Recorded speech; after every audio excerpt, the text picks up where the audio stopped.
আজকের বিকালটা কি সুন্দর না? সূর্যটা একদম লাল হয়ে রয়েছে, অস্ত্র প্রায় যাচ্ছে আর ২ দিকে এত সুন্দর ফুল। ব্যাঙ্গালোরে এখন হচ্ছে এই ফুলে সারা রাস্তা ভরা। তো আমরা দুজন বেরিয়ে গেছি, তাও আবার কি করতে জানো? গাড়িটাকে ওয়াশ করতে আর সবথেকে মেইন হচ্ছে ফল কিনতে। আমরা দুজনে যাচ্ছি ছুটির দিনে বিকালবেলা ফল কিনতে। বুঝতে পারলা তো? তো গাড়িটাকে খুব সুন্দরভাবে ধোয়া হয়ে গেছে, দেখতে পাচ্ছ কতটা চকচক করছে। তারপরে পৌঁছে গেলাম হচ্ছে ফলের দোকানে। আর এখানে ফলের অন্য জায়গা থেকে একটুখানি ফলটার দাম কম, প্রায় সিমিলার এমন কিছু না। তো আমি এইটা দেখছিলাম, কি নাম আমি জানি না, বলেছিল ভুলে গেছি। তো এই ফলটা খুব টেস্টি, কিন্তু আমি যেটা ধরেছি সেটা হচ্ছে পচা বেরিয়েছে, মানে নষ্ট প্রায় হচ্ছে। তো তারপরে কিছুটা আম নিলাম, আর দুটো আম নিয়েছে হচ্ছে 150 টাকা, সেটা 500 গ্রাম ওজন হয়েছে। মাত্র দুটো আম 150 টাকা। কিছুটা আপেল নিলাম। আর দেখো এখানে ওজন করানো হচ্ছে, এবার আমার বরের মুখ থেকেই শোনো। দুটো দুটো কত দাম?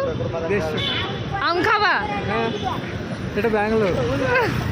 তারপরে ফল কিনে যাচ্ছি বাড়ি। আর